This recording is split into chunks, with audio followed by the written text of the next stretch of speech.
Hey guys, thank you so much for being here. I'm doing something completely different that I've never done before on my channel today. We're playing Guess the Makeup Product. Do not check the info box yet if you're wanting to participate in this because everything is listed and linked down there. But the reason this came to mind was I was doing a recent video. I was talking about my makeup. I lifted up a blush and I said, can you guess what this blush is? And then in that moment, I actually said, oh, this would be fun. And then a lot of you in the comments section said, do it, do it. So what I've done is grouped together 15 products, and I would say the theme of this one is going to be like icons, iconic products, particularly if you've been a YouTube watcher for years. I think you're going to be able to recognize a lot of these. But as I was brainstorming, I came up with like all these different themes I could do if you want to keep this going. So if you like it, please do let me know. Let me know in the comments section if you enjoy it. Give me a thumbs up. If you want to give yourself a point for each one of these that you get correct, that would be fun to see too. I think I'm going to just hold it up to the camera for like 5 to 10 seconds maybe and let you try to decide what it is. And again, your only clue is that these are, I would say, iconic products. You're just going to see the product close up and not the label. So here's the first one.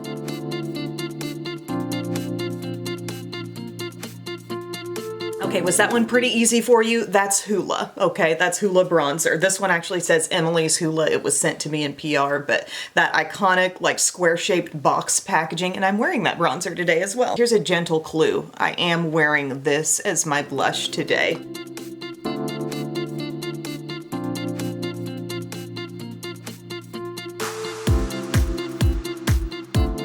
Okay, that blush is the one and only Milani Luminoso. I feel like that's Milani's most popular baked blush, and it has become such a popular glowy blush just across the board. So I am wearing that today. It's a softer shade, you know, as you can see, it gives kind of that soft peachy color, but a little bit of sheen. It's kind of like highlighter optional skin. All right, get ready. Here's the next one.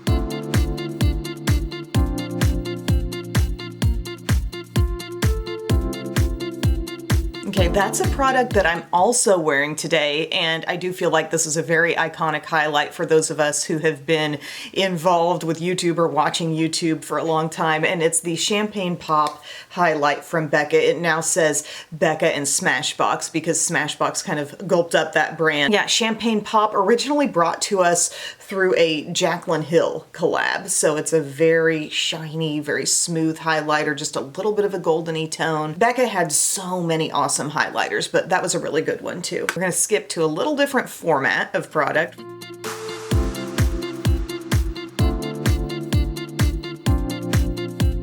So if I would have been holding the older version of this product, the brush tip wouldn't have looked like a doe foot, it would have actually looked like a brush, sort of like a nail polish brush. Does that give you a clue if you were struggling there? It is the classic Benetint.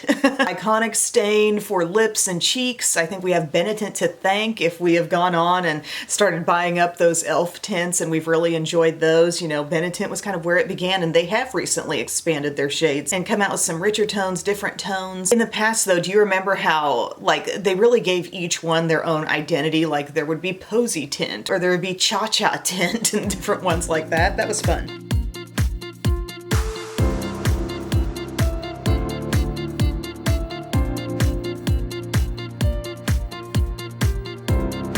Okay, what mascara wand was I just holding up? It's got kind of that cone-shaped brush, natural bristles or traditional bristles. It's a drugstore mascara. It has been a huge bestseller, and that was the Essence Lash Princess False Lash Effect mascara. Did anybody get that? I knew a mascara would be tricky, but we could try an all mascaras edition if you think you're good at that. Okay, here's another different kind of thing.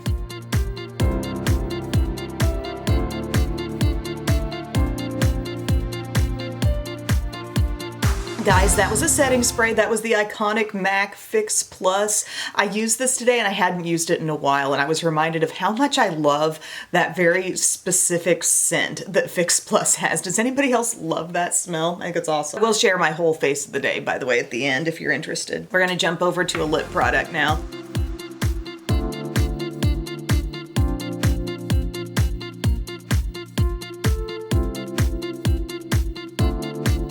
Okay, that's a Revlon Super Lustrous lipstick, and the shade is Cherries in the Snow. That's one that's been around for a long time. I used to think immediately, oh, Cherries in the Snow, isn't that a red shade? But it actually is more of like a vibrant pink, but a really pretty color. I was seeing if any of you guys would be able to catch that.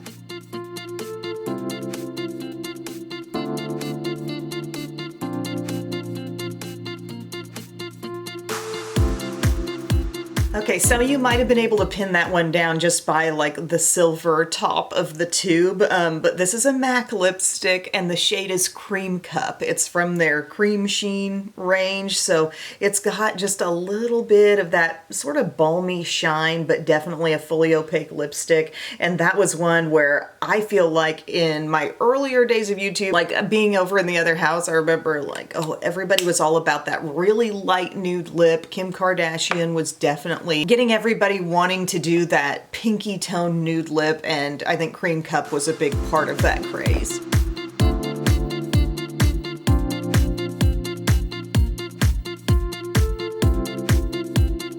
Alright guys, you were looking at a blush from Tarte and the shade is Exposed. There's another one of those from that era of like YouTube really made it popular and everybody would say, oh my gosh, I love this so much.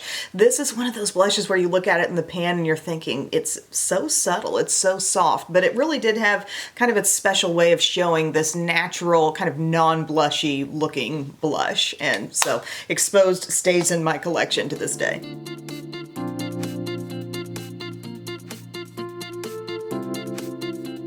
That pencil, I think many of us regarded that as one of the richest, darkest black pencils. And I think it was a range of eyeliner that definitely started to cause drugstore brands to also level up and create these softer, more easy to use, easy to transfer down on the skin pigmented liners. And I'm talking about Zero from Urban Decay. That's the shade name, and it's the 24/7 Glide On pencil. So that dark wood is kind of a distinguishing factor. A sharpenable pencil, has the little silver cap, and there were a lot of iconic shades within this line, but I feel like everybody had Zero. When the Naked palette was all the rage, I feel like you probably had an Urban Decay eyeliner nearby going with it. Okay, we're gonna go in the total opposite direction color-wise.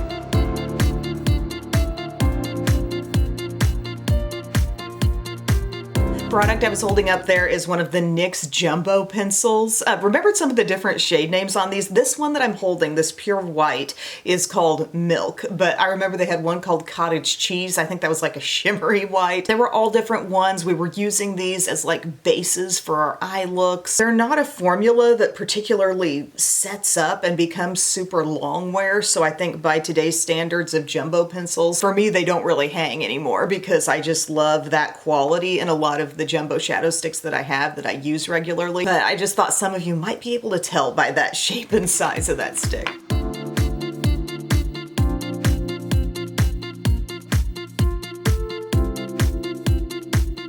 Anybody able to tell what that gloss was? NYX Butter Gloss. The shade is Creme Brulee. That's one more product that was falling into that nude lip look. Everybody loved how comfortable the butter glosses were. Never sticky. There's tons of good shades in this line, but Creme Brulee I feel like really was like YouTube famous. I'm gonna leave the last two things, which are my lip combo, for the end and see if you can figure out what those are. But we got one more compact here.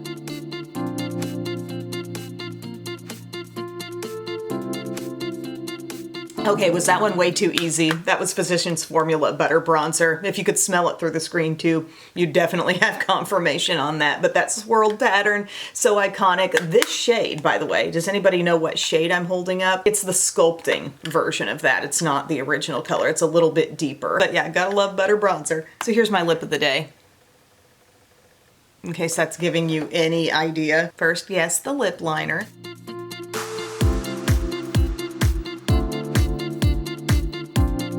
For this product, I feel like TikTok has really contributed to this one's fame. The Makeup Forever Artist Color Pencil, and I was holding up the shade Wherever Walnut. So I've got that all over my lips, and that's a lot of the color on my lips. But we do have one other thing going on that's contributing to the color. You know what's interesting? As I held up this NYX gloss, did anybody notice the size of the doe foot was just so petite?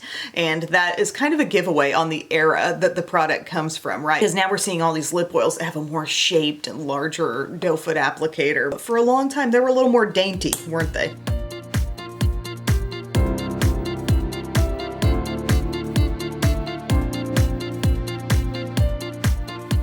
That product is the Buxom Full-On Plumping Lip Polish, and the shade is Dolly. I do feel like Dolly's a pretty iconic shade from this range. I was thinking, do I show White Russian? Because I know a lot of people are familiar with that one too, but Dolly also has been sort of a point of spin-off for this brand, creating so many collections tied to that iconic shade. But it's like kind of a mauve-y color with a little bit of very, very fine sparkle, and my lips are feeling cool and refreshed as I have it on. I like a good Buxom gloss. But how did you guys do? That was all 15 products. Hopefully some of them gave you a little challenge. Let me know in the comments section again if you like this, if you would like me to go on with different categories and versions, because I've got all sorts of ideas and I would love to be a participant in this too. But for now, I guess I'll just be the game show host, okay? I heard ABC's actually gonna pick this up and this is gonna be the lead into Dancing with the Stars. On my face today, I have on my Glossier foundation. I was trying to reach for a few things I hadn't used in a while. I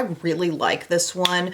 As in terms of a drugstore alternative, well, it makes me think a little bit of my House Labs foundation too. Feels a little extra hydrating. It's not over the top glowy, but it looks really natural on the skin. Like I kind of lump both of those in that category. They have a similar liquidy texture, you know, but it kind of makes me think Neutrogena Healthy Skin when I use this one. And Catrice True Skin is similar too, but that one might be giving a hint more coverage even than this actually. But I've got that all over. Actually reached for my Glossier concealer as well, which I hadn't used in a while, the Stretch Concealer. This, by the way, I wear in Light 2 on the foundation, and I'm shade G11 on the Stretch Concealer. So just a little pot concealer. I thought it actually did a really good job coverage-wise. I hadn't reached for that in quite some time. I smelled it. I'm like, is this still good? But yeah, I've got that on my under eyes and just all my normal concealer zones. I set that with my Maybelline Fit Me Loose Powder in Fair. As just an all-over kind of setting powder, I use Diffused Light from Hourglass, often seen in those multi-palettes, but that was one of a few that I have on their own singularly. My bronzer, as I said, I'm wearing the Benefit Hoola, I'm wearing Milani Luminoso Blush, and I'm wearing the Becca Shimmering Skin Perfector, as it's called in Champagne Pop. For my eyeshadow today, I'm using my Natasha Denona Eye Sculpt Texture and Tone palette, the dramatic one. I've had so much fun with this palette, and you see me hold it up, you're like, so much fun, really? Like, it's just a bunch of browns, but I enjoy these tones. I love the quality and the richness of those mattes, and it's just fun to pick a few and blend them into your eye look. So I started out with this shade, and I want to say this shade in the crease. I added some of this kind of pumpkin-y color. This is my darkness in the outer corner, and then I combined both of these two and a little bit of the taupe as well on my lid. It's just fun to play. Like, I like bouncing around to a lot of different shades when I use that. Sometimes it's hard to pin down, like, what did I use? Across my upper lash line, I'm wearing my Sephora Colorful 12-hour eyeliner pencil. This is in the shade Tiramisu. Super popular color there that you guys got me onto. And then I'm wearing Cold Brew from Hard Candy on the lower lash line. That's kind of a rich coppery type of jumbo stick that really does set and doesn't move. On my upper lashes, I feel like I'm getting some amazing length. I'm coming to a good age with this Buxom Lash Extension Lift Mascara in Extremely Black. You guys know how when a mascara is brand new, sometimes that's not like its peak moment for your lashes. Sometimes it feels like it's sort of slipping through the lashes a bit more. Right now, this one's building up really nicely for me. So that's like 3 coats, and I love the length. And then lash extender on my lower lashes. That's from e.l.f. And then, like you saw in the video, I've got Wherever Walnut lip liner on paired with the Buxom gloss in Dolly. And that is my look today, friends. This was so much fun. I hope it was fun. I feel like it was either going to be really easy or really hard. If you found it to be too easy, I could definitely make this more difficult. But thanks for your time, everyone, and I will see you again soon. I love you. Bye.